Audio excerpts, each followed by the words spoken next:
मित्रांनो, जिद्द career academy YouTube channel मध्ये तुमचं स्वागत आहे. बघा, आपण कालच्या टॉपिक मध्ये विशेषण हा टॉपिक बघितला. विशेषणाचे मुख्य प्रकार बघितला, गुण विशेषण, त्याच्यानंतर संख्या विशेषण, संख्या विशेषणाचे आपण प्रकार बघितले. आज आपण बघणार आहोत विशेषणाचे मुख्य दोन प्रकार, सिद्ध आणि साधित. बघा, विशेषण चे प्रकार बघणार आहोत आपण. कोणते? सिद्ध आणि साधित. सिद्ध आणि साधित. बघा मित्रांनो, आपल्याला साधितामध्ये नाम साधित, अवयव साधित, विशेषण साधित हे असं बघायचं आहे. त्याच्यानंतर सिद्ध म्हणजे कोणापासून साधलेले गेलेले, हा टॉपिक आपल्याला बघायचंच नाही. आता आज बघायचं आपल्याला साधित. काय बघायचं आहे? साधित विशेषणाचे प्रकार व त्याच्या पूर्ण शेड्यूलनुसार आपल्याला या ठिकाणी अभ्यास करायचा आहे. बघा, साधित म्हणजे नाम, सर्वनाम, विशेषण, धातू, नाम, सर्वनाम, विशेषण, धातू किंवा अवयव यापासून साधल्या जाणाऱ्या विशेषणांना विशेषण साधित विशेषण असे म्हणतात. बघा, नाम, सर्वनाम, विशेषण, अवयव यापासून साधल्या जाणाऱ्या विशेषणांना विशेषण साधित विशेषण असे म्हणतात. तर बघा, आपल्याला पहिले काय बघायचे? नाम साधित. नाम साधित, नाम साधित विशेषण. बघा या ठिकाणी नाम साधित विशेषण म्हणजे काय? नामापासून साधल्या जाणाऱ्या विशेषणांना नाम साधित विशेषण असे म्हणायचे. म्हणजे नामापासून साधल्या जाणाऱ्या विशेषणांना नाम साधित विशेषण असे म्हणायचं आहे. तर बघा विद्यार्थी मित्रांनो, आता बघायचं आपल्याला नाम साधित विशेषणाचे प्रकार. तीन प्रकार येतात त्याच्यामध्ये. किती प्रकार येतात? तीन प्रकार. एक येतं नाम प्लस नाम.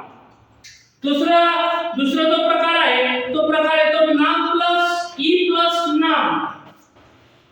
नाम प्लस ई प्लस नाम. त्याच्यानंतर जो प्रकार येतो तो आहे नाम प्लस ई प्लस नाम. समजलं तुम्हाला? आता बघा, पुस्तक विक्रेता. पुस्तक विक्रेता एक आहे नाम, एक आहे नाम. त्याच्यानंतर नागपुरी संत्री. नागपुरी संत्रा. बघा, त्या ठिकाणी काय आलेलं आहे? ई प्रत्यय आलेला आहे. संत्रा कसा आहे? तर नागपुरी आहे. ते काय? हे नाम झालंय, हे नागपूर, हे काय झालंय? नाम झालंय. हा जो ई आहे ही काय? प्रत्यय आहे. आणि हा संत्री काय आहे? त्याच्यानंतर संत्रा हे काय? नाम. त्याच्यानंतर दुसरं घेऊ शकतो आपण कोल्हापुरी चप्पल. कोल्हापुरी चप्पल. बघा विद्यार्थी मित्रांनो, कोल्हापुरी चप्पल कसं आहे? तर बघा, याच्यामध्ये कोल्हापूर नाम आहे. हे काय आहे? नाम आहे. त्याच्यानंतर त्याला ई प्रत्यय लागलेला आहे. कोणता आहे? ई. ई काय? हा प्रत्यय आहे. काय तर प्रत्यय आहे. त्याच्यानंतर चप्पल. चप्पल हे काय? नाम. काय तर नाम. समजलं? अशापासून नामापासून साधल्या जाणाऱ्या विशेषणांना आपण काय म्हणतो? साधित विशेषण म्हणतो. काय म्हणतो? साधित विशेषण. आता बघा, आता पहिले नाम पाहिजे. कोणता शब्द येणार त्याच्यामध्ये? शारीरिक शिक्षण. शारीरिक शिक्षण. बघा विद्यार्थी मित्रांनो, या ठिकाणी शरीर हा काय झाला? नाम. काय झालं? तर नाम झालं. त्याच्यानंतर या ठिकाणी ई. कोणता? हा ई काय? प्रत्यय. हा काय? प्रत्यय. आणि त्याच्यानंतर शिक्षण हा काय झाला? नाम. काय झालं? नाम. असे जर नाम आले, असे नामापासून साधलेले नाम त्याला साधित नाम साधित विशेषण असे म्हणतात. म्हणजे नामापासून साधले गेलेले आहे त्यांना काय म्हणायचंय? नाम साधित विशेषण म्हणायचंय. तर बघा विद्यार्थी मित्रांनो, आपल्याला या ठिकाणी नामापासून कसे साधले जातात हे आपण या ठिकाणी बघितलेले आहे. म्हणून आपल्याला यांचा चांगल्या प्रकारे अभ्यास करून या ठिकाणी परीक्षेमध्ये चांगले गुण मिळवायचे आहेत.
बघितलं विद्यार्थी मित्रांनो, तुम्ही नामापासून कसे साधले जातात त्यांना काय म्हणतात? नाम साधित. काय म्हणतात? नाम साधित. बघा आता जो पुढचा टॉपिक बघायचा आपल्याला, एक प्रकार बघितला कोणता? या एक पहिला प्रकार आहे साधिताचा.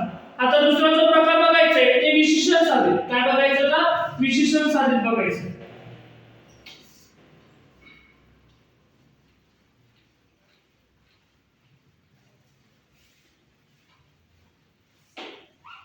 बघा विद्यार्थी मित्रांनो, विशेषण साधित विशेषण.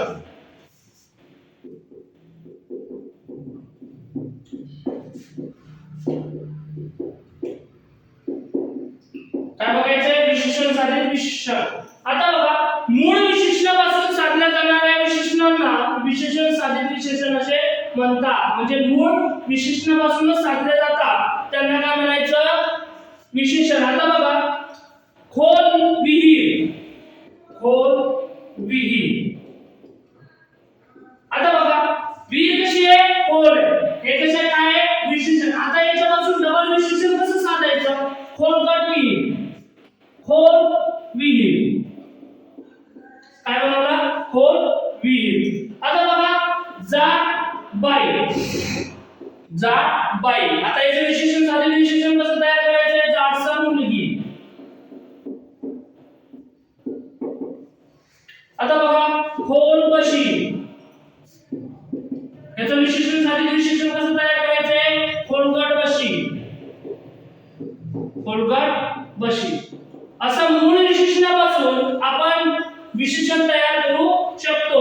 अशा उदाहरणांना आपण विशेषण साधित विशेषण या ठिकाणी म्हणणार आहोत. म्हणून बघा, या ठिकाणी खोल विहीर हे मूळचं विशेषण आहे. त्याच्यापासून कसं साधलेलं आहे? खोल विहिरी. बघा, जाड बाई, जाडसर मुलगी हे मूळचं विशेषण आहे. याच्यापासून हा विशेषण साधलं गेलेलं आहे. खोल बशी हे मूळ विशेषण आहे आणि याच्यापासून आपण काय साधलेलं आहे? खोलगट बशी. म्हणजे अशा प्रकारे आपण विशेषणापासून, मूळ विशेषणापासून विशेषण साधू शकतो. हे आपण बघितलेलं आहे. आता बघायचं आपल्याला धातू साधित विशेषण. काय बघायचंय तर? धातू साधित विशेषण.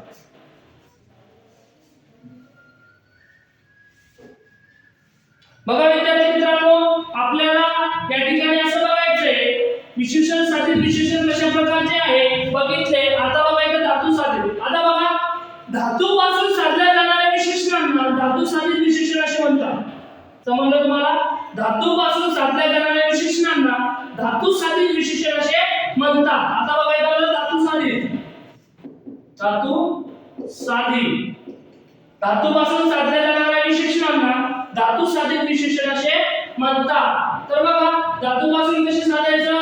बोलकी बाहुली. बोलकी बाहुली. बघा, याच्यामध्ये धातू. आता बघा, धातू म्हणजे काय हे आपल्याला माहिती असणं खूप आवश्यक आहे. धातू म्हणजे काय की प्रत्येक मूळ शब्दाला आपण धातू म्हणतो. बघा, आपण धातूला, याच्यामध्ये धातू आहे बोल. प्रत्ययरहित म्हणजे हा की जर लपवला तर फक्त बोल, बोल हा धातू आहे. काय धातू आहे? प्रत्ययरहित मूळ शब्दाला आपण धातू म्हणू शकतो. काय म्हणू शकतो? धातू म्हणू शकतो. याच्यामध्ये की जर काढलं तर फक्त बोल हा काय धातू राहणार. आणि बोलकी बाहुली म्हणजे बाहुली कशी आहे तर बोलकी आहे. हे कशापासून साधलंय? धातू साधित पासून. हे धातू आहे ना याच्यामध्ये बोल, हे धातू पासून साधले गेलेले विशेषण आहे. म्हणून यांना धातू साधित विशेषण असे म्हणतात. सडक्या भाज्या. सडक्या भाज्या. आता बघा, सडक्या भाज्यामध्ये धातू कोणता आहे? सड. कोणता आहे? सड. क्या हा प्रत्यय. आपण धातू साधीला काय म्हटलंय? प्रत्ययरहित मूळ शब्दाला आपण काय म्हणतो? धातू म्हणतो. काय म्हणतो? धातू. म्हणजे सड हा धातू आहे. काय आहे? सड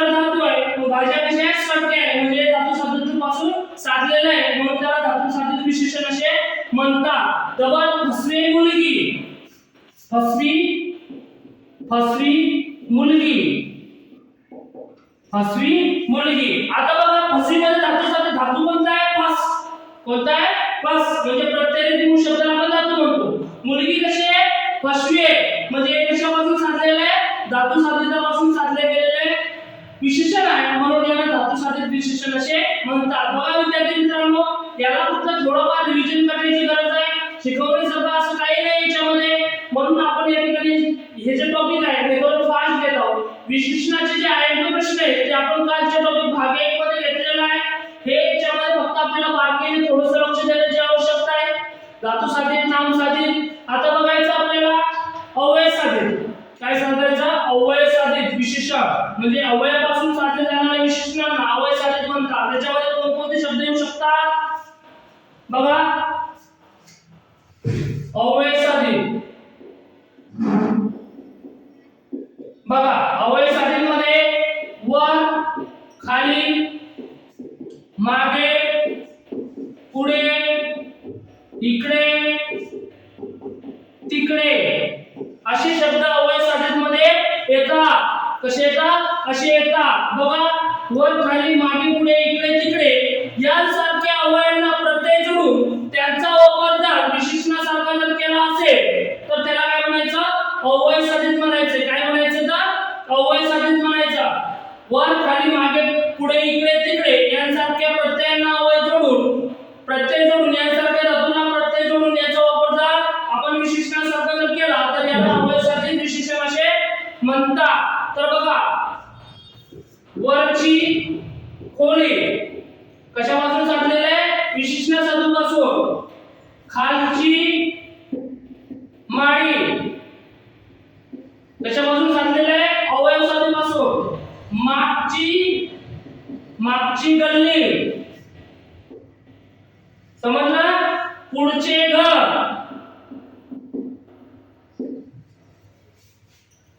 समजलं? इकडचा बंगला. इकडचा बंगला. त्याच्यानंतर तिकडचा रस्ता. तिकडे कडचा रस्ता. समजला? असे शब्द वर, खाली, मागे, पुढे, इकडे, तिकडे असे जर शब्द प्रत्यय आले असतात त्याचा वापर जर विशेषणामध्ये घेतला असता प्रत्यय जोडून तर त्याला म्हणायचं अव्यय साधित. काय म्हणायचं? का अव्यय साधित म्हणायचं आहे. बघा विद्यार्थी मित्रांनो, आपण नाम साधित बघितलं, धातू साधित बघितलं, विशेषण साधित बघितलं, आता अव्यय साधित सुद्धा बघितलं. मग आपण हे टॉपिक सर्व ठिकाणी या ठिकाणी बघितलेला आहे. म्हणजे या ठिकाणी आपला विशेषण हा टॉपिक या ठिकाणी संपलेला आहे. बघा या ठिकाणी मी आता काही उदाहरण घेणार आहोत. ते उदाहरण तुम्ही पूर्णपणे सोडवायचे. या ठिकाणी सोडवायचं आणि मला कमेंट मध्ये त्याचं उत्तर या ठिकाणी सांगायचं आहे. बघा आपण सगळ्यांची मिक्सिंग या ठिकाणी उदाहरण घेणार आहोत. बघा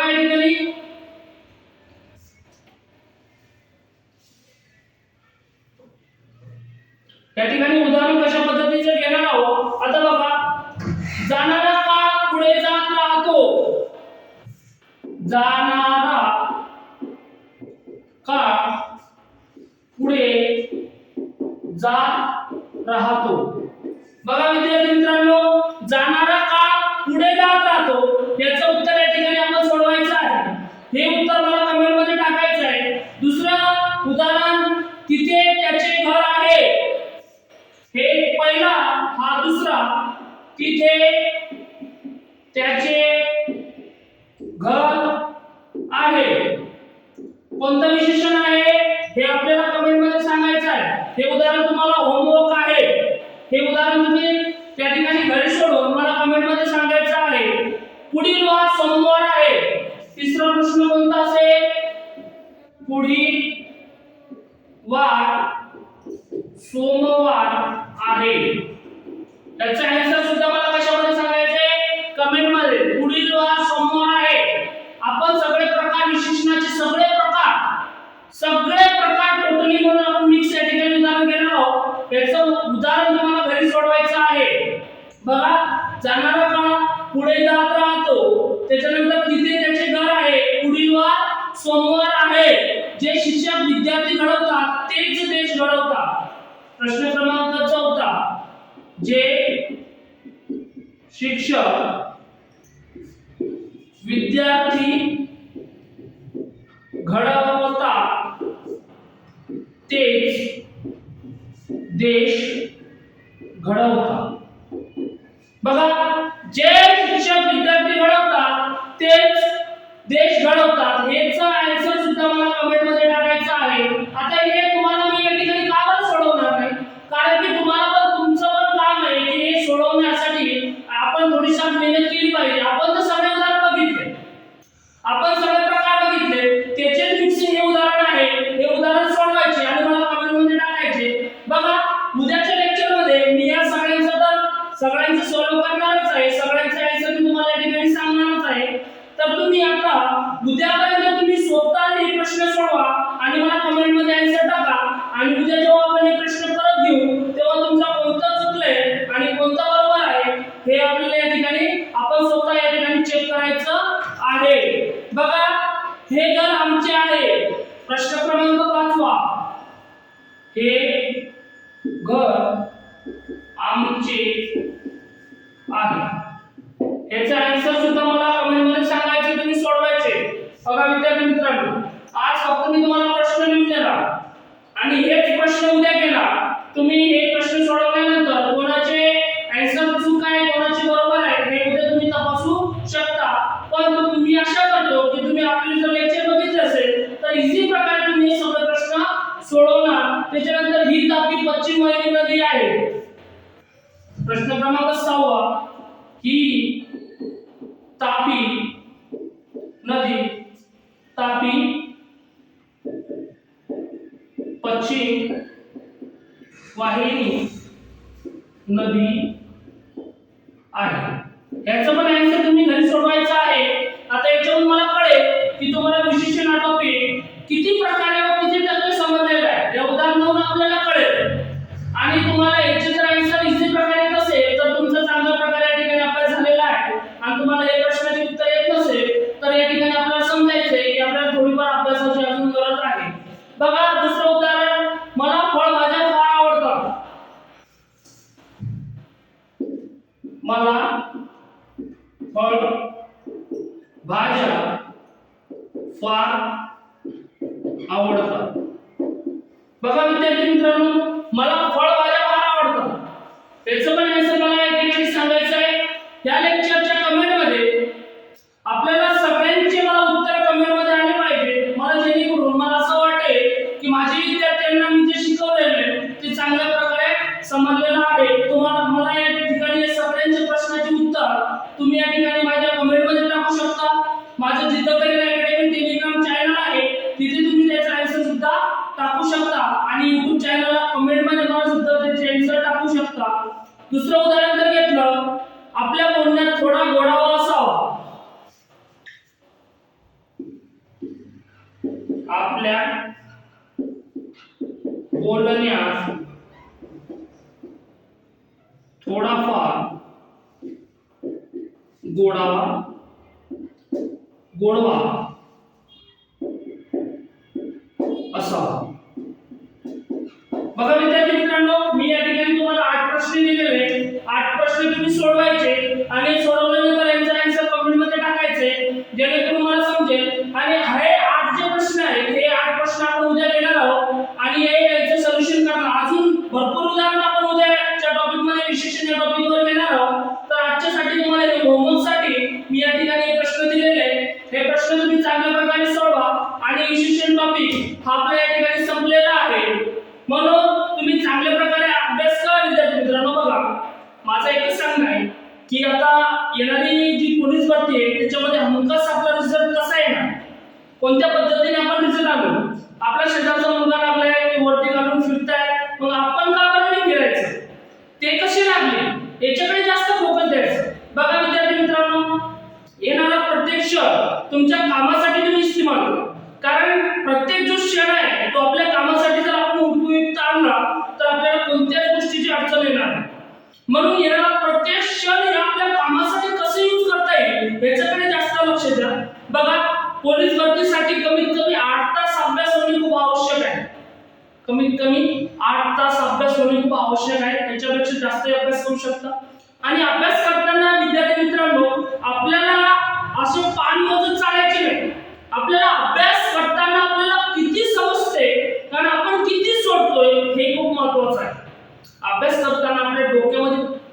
करायचं. बघा, तुम्ही एखादा इतिहासाचा जर अभ्यास करत असेल तर तुम्हाला असं स्टोरी सारखं वाचायचं.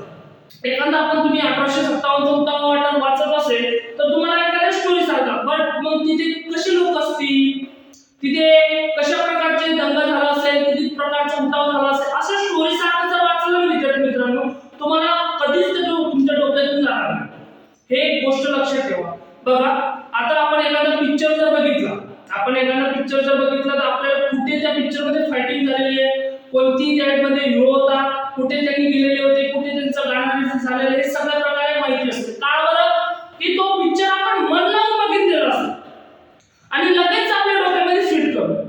पण अभ्यासाच्या बाबतीत असं असतं, अभ्यास आपण जर वाचतोच, अभ्यास आपण करतोच, पण अभ्यास करता करता आपण मोबाईल बघतो, व्हॉट्सअप बघतो, एखाद्याचा मेसेज आला की गेला व्हॉट्सअप मध्ये, अशा प्रकारे अभ्यास होत नाही. तुम्ही अभ्यास जर करत असाल आणि तुम्हाला लगेच एखाद्याचा मेसेज आला, लगेच दुसरे तुम्ही व्हॉट्सअप मध्ये, म्हणजे तुम्ही केलेला अभ्यास सगळं विसरून तुमचं मन कुठे लागते तर व्हॉट्सअप मध्ये लागते, इंस्टाग्राम मध्ये लागते. म्हणून भरतीच्या काळामध्ये विद्यार्थी मित्रांनो, मोबाईल पेक्षा जरा लांब राहा, मोबाईलचा वापर थोडा कमी करा. अशा प्रकारे जर तुम्ही केलं तर तुम्ही हमखास यश मिळवणार. आता ही जी भरती चालू आहे सध्या, अजून पुणे ग्रामीणचं, पुणे कारागृहाचं ग्राउंड बाकी वाटते, मुंबईचा पेपर बाकी आहे. आता ह्या भरती जर दिली असेल तुम्ही, तर या भरतीमध्ये आपण कुठे गठलो, या भरतीमध्ये आपण कोणत्या प्रकारे मागे पडलो, की 1600 मध्ये पडलो, की 800 मध्ये पडलो, किंवा पेपर टेस्ट मध्ये कमी पडलो. पेपर मध्ये टेस्ट मध्ये जर कमी पडले असाल तर तुम्ही विचार करा की मी मराठी व्याकरण मध्ये कमजोर आहे की गणित मध्ये आहे, मला मार्क्स कुठे कमी मिळेल. बघा विद्यार्थी मित्रांनो, आपल्याला गणिताची आवड आहे, आपल्याला मराठी वीक आहे, तर आपल्याला मराठी व्याकरणाचा अभ्यास करणं खूप आवश्यक आहे. आपण जर गणित येत आहे आपल्याला आणि आपण जर गणिताचाच अभ्यास करत बसलो तर आपला प्रोग्रेस वाढणार नाही. जे आपल्याला जमतं ते तर आपण करतोच, पण जे आपल्याला जमत नाही त्याचा जास्तीत जास्त अभ्यास करा. जेव्हा आपला प्रोग्रेस वाढत असतो, ते ग्राउंडच्या बाबतीत असो किंवा पेपरच्या बाबतीत असो. तुमचं जर ग्राउंड मध्ये 1600 आउटापर्यंत गोळा काहीच नाही तर तुमचं ग्राउंड होणार नाही. तुमचं 1600 आउटापर्यंत तर 1600 पर्यंत लक्ष असू द्या, पण त्याच्याबरोबर जास्तीत जास्त गोळ्याकडे लक्ष द्या, म्हणजे गोळ्यामध्ये तुमचे मार्क्स वाढले पाहिजे. असं प्रकारे हे करा आणि शिक्षकांची ओळख करा आणि नंतरच अकॅडमी जॉईन करा. कोणत्या शिक्षकाला विद्यार्थ्यांबद्दल किती तळमळ आहे हे पहिले बघा, नंतरच तुम्ही तुमचं पाऊल उचला. आणि कोणत्याही गोष्टीमध्ये मी तर म्हणतो विद्यार्थी मित्रांनो की कोणत्याही गोष्टीमध्ये तुमचे जर सातत्य असेल तर तुम्ही कुठेच मागे येऊ शकत नाही. बघा, 1 वर्ष केलेली मेहनत, 1 वर्ष केलेली रनिंग जर तुम्ही 1 महिना जर गॅप पाडला तर एका वर्षाची केलेली रनिंग एका महिन्यामध्ये लूज होऊन जाते, म्हणजे त्याचं स्टॅमिना लो होऊन जातं त्या ठिकाणी. म्हणून आपल्याला ग्राउंड मध्ये, पेपर मध्ये, अभ्यासामध्ये कोणत्याही शेड्यूलमध्ये सातत्य असणं खूप आवश्यक आहे. आणि बघा विद्यार्थी मित्रांनो, अभ्यास करत असताना तुमचं स्वतःचं शेड्यूल तयार करा. काय करतात? शेड्यूल तयार करा की ह्या वेळेमध्ये मी मोबाईल बघणार, ह्या वेळेमध्ये मी इथे जाणार, ह्या वेळेमध्ये मी स्टडी करणार आणि ह्याच वेळेमध्ये मी जेवण करणार. बघा, तुम्ही अभ्यासामध्ये जेव्हा बिझी होता तेव्हाच तुमचं यश तुमच्या हातामध्ये असेल. तुम्ही स्वतः अभ्यासामध्ये बिझी व्हा, अभ्यासामध्ये कोणत्याही प्रकारचे अखंड पडू नका, कोणत्याही गोष्टीमध्ये सातत्य ठेवा. सातत्य ठेवणं खूप इम्पॉर्टंट आहे. तुमच्याकडे सातत्य असेल तर तुम्ही पोलीसची भरती मिळवू शकता. बघा, अशक्य गोष्ट कोणती नाही आहे जगामध्ये, अशक्य गोष्ट कोणतीच नाहीये. आपण जर मेहनत फुल केली तर आपल्यासाठी काहीच अशक्य नाही, आणि आपण जर मेहनत केली नाही तर आपल्यासाठी सगळ्याच गोष्टी हे काय राहतील तर भरपूर कठीण राहतील. बघा, आपल्याला 5वी ते 10वी पर्यंत रेल्वेचे 2च पटऱ्या असतात. 5वी ते 10वी पर्यंत रेल्वेचे 2च पटऱ्या असतात. आपल्याला समजते की आपलं पायरी कोणती आहे, आपली पटरी कोणती. जेव्हा 10वी ते 12वी येते तर पटऱ्या 2च्या ठिकाणी 5 होतात. मग तेव्हा सुद्धा आपण थोडंसं पावलं चढतो की आपल्याला जायचं कुठं, तरी आपल्याला समजते. आणि जेव्हा आपली 12वी निघते तर असंख्य पटऱ्या आपल्या समोर असे ओपन झालेले असतात. तेव्हा आपलं मन होतो की माझा यशाचा मार्ग कोणता आहे, आणि यशाचा मार्ग दाखवणारे या जगामध्ये 3च व्यक्ती आहेत. एक आपले आई वडील आणि एक असतो शिक्षक. ते यशाच्या मार्गाने जात असताना आता शिक्षक लोकांचं काम असं आहे की यशाच्या मार्गाला तुम्हाला लिहून तर ठेवतील, तर त्या रस्त्याला फाटी खूप भरपूर असतील. मग तुम्हाला त्या फाट्याने वळायचं की यशाच्या मार्गाने सरळ जायचं हे तुमच्यावरती असतं. म्हणून शिक्षक लोकांचं काम कसं असतं की बा रस्त्याला काही अडचण आहे, रस्त्यामध्ये त्या काही अडचण आहे की घाण आहे, तर शिक्षक लोकांचं काम आहे ते साफ करून देणं. पण त्या रस्त्यावरती चालणं शेवटी तुम्हाला आहे. तर तुम्हाला त्या रस्त्यावरती चालायचंय की ते फाटे फुटतात की तिकडं वळायचंय हे तुमच्यावरती आहे.